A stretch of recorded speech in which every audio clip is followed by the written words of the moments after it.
Good evening. As many people begin their New Year's resolution to live healthier lives, some are turning to the help of weight loss drugs. But there are new concerns over a growing black market for the meds. Good evening, and thanks for joining us for 12 News at 10. I'm Mark Curtis. Drugs like Ozempic and Wegovy spiked in popularity and price over the past few years, leaving the door wide open for illegal pharmacies to try and sell counterfeit versions online. Tonight, 12 News journalist Gabriela Becerra explains why these drugs have to be prescribed correctly and taken with caution. I've never been able to lose weight like this in my life, so 100 pounds is just unbelievable. Kate Buckmaster is celebrating the start of 2025 with a major victory on the scale. 3 years ago, we went to the Cardinals game on Christmas Day, and I had to force myself into the seats. And that evening when I got home, I had bruises on my hips from the seats being so tight. And now, I don't have that problem. She credits most of her success so far to Wegovy, an FDA-approved medication prescribed by her doctor. My insurance company covers it with a zero copay. Wegovy is a GLP-1 drug. Similar name brands, including Ozempic, Mounjaro, and Zepbound, have popularized the market for helping patients lose stubborn weight. They go in our brain and they kind of affect the appetite, the hunger cravings. They also slow down the way your food travels through your GI system, but they also impact satiety, make people feel fuller, and also impact blood sugars positively. But some insurance companies aren't willing to cover the cost when taken only for weight loss. I'm really frustrated with it because I see the difference. Susie Unapi tells me she lost 67 pounds thanks to Ozempic. She was forced to stop taking it when Medicare ceased her coverage in June 2024, telling her they now only pay for it when prescribed for diabetes. She can't afford the out-of-pocket cost. Just for name brand Ozempic, it's $1,000 plus. Just for 1 month. Dr. Rika Agarwal, a consultant endocrinologist at Banner Health, says she has patients enduring the same challenge. This is a game changer, and it's a miracle drug, It does a lot of good things if it's done properly, but not everybody can afford it. Some even driving to Mexico for cheaper prices, strongly against her recommendation. They say, no, it's so cheap over there, I just have to pay 1/3 of the cost. But oftentimes you have seen they do not even work. A simple Google search for GLP-1 drugs produces many options to buy online. Just yesterday, I was able to go to a random site that popped up on my social media. I was able to get it approved within 90 seconds with the promise of this medication to be delivered on my doorstep in 24 to 48 hours. Dignity Health's Dr. Sonal Harder says studies show nearly half of these websites are proven to be illegal pharmacies and operating without a valid license. If anybody is getting these medications without prescription, that's a big red flag. Another option available online is compounded semaglutide or tirzepatide. It has the same active ingredient as those name brand drugs, but the U.S. Food and Drug Administration doesn't regulate them, leaving patients with the risk of buying counterfeit medication, a drug that contains the wrong or harmful ingredients, or a drug that contains too little, too much, or no active ingredient at all. So now the patient is drawing on his own and self-injecting.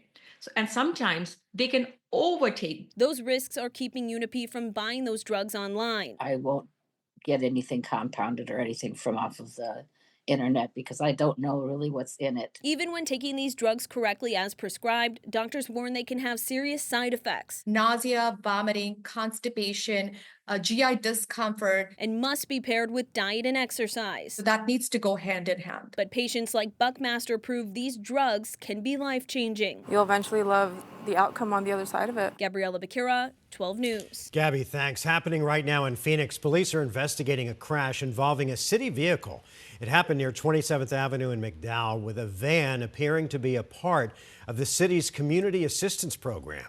2 people were taken to the hospital for injuries. We're told the injuries are serious, but not life-threatening. Tonight in New Orleans, a memorial for the victims of the New Year's truck attack continues to grow. Today, family members walked arm in arm to the memorial in the French Quarter.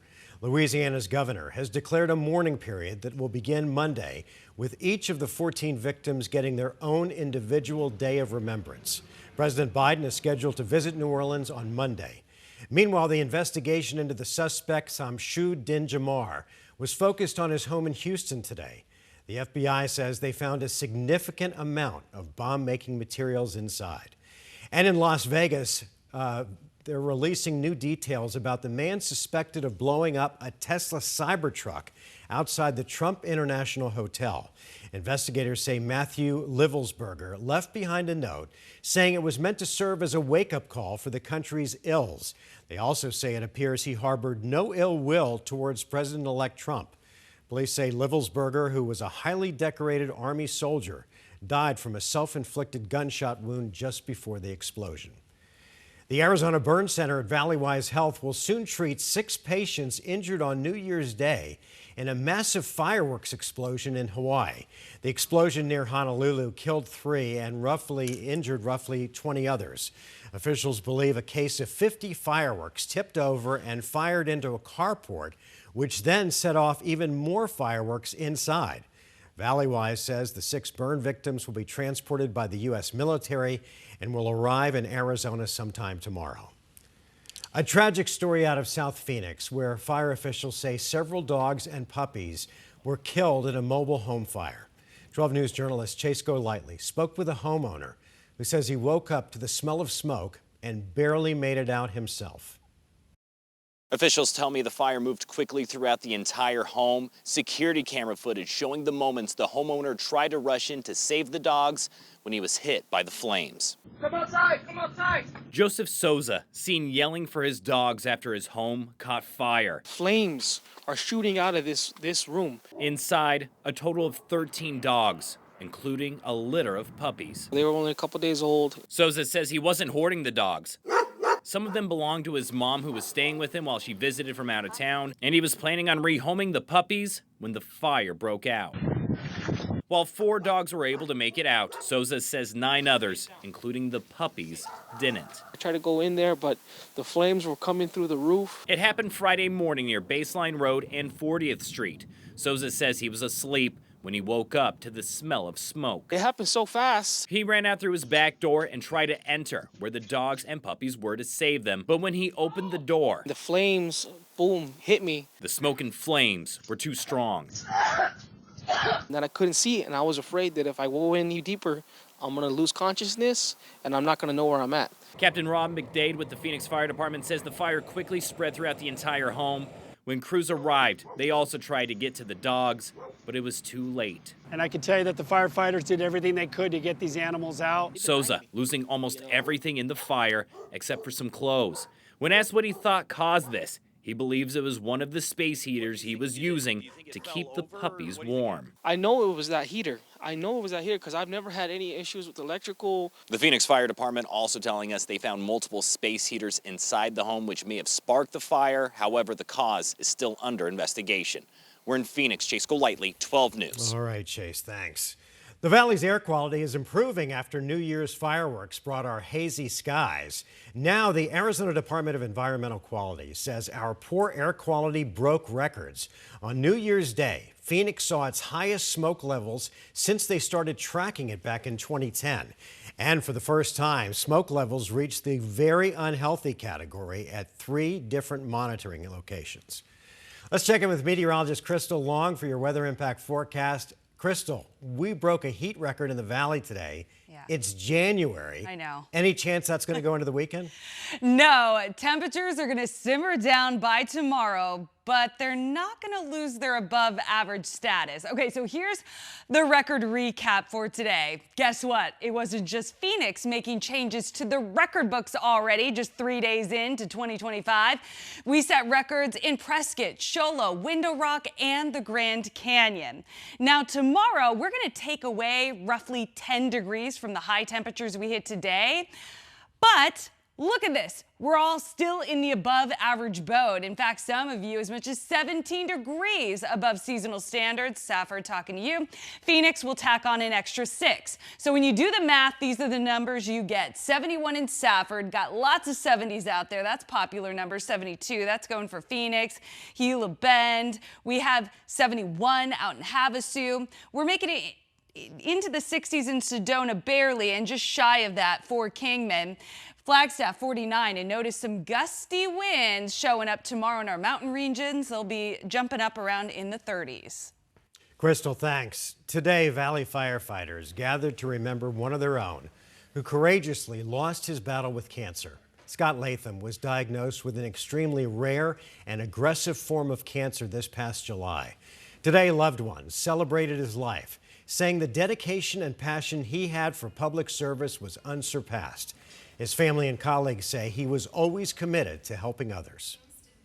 Outside of his family, which was number one to him, I think firefighting is a close second. I mean, from the time that he was a little boy, he wanted to become a firefighter. When we were in high school, he did the half-day cadet program all throughout high school. He was on an ambulance service for years before he became a firefighter, so he put in his time. I mean, that was just a goal of his to serve the people around him, and so firefighting, yeah, is just a huge part of who he is, his DNA. Our thoughts are with his family tonight. Captain Latham is the third Tempe firefighter to die in the line of duty. Arizona's freshman members of Congress were officially sworn in today. House Representatives Yasamin Ansari and Abe Hamadeh both officially took the oath of office. Meanwhile, Senator Ruben Gallego was sworn in as Arizona's first Latino senator. Take a listen. Please raise your right hand. Do you solemnly swear that you will support and defend the Constitution of the United States against all enemies, foreign and domestic, that you will bear true faith and allegiance to the same, that you take this obligation freely, without any mental reservation or purpose of evasion, and that you will well and faithfully discharge the duties of the office upon which you are about to enter, so help you God? I do. Yes. Congratulations, Senators. Gallego's been chosen to serve on the Homeland Security Committee. He'll also serve on the Banking, Energy and Natural Resources, as well as the Veterans Affairs Committees.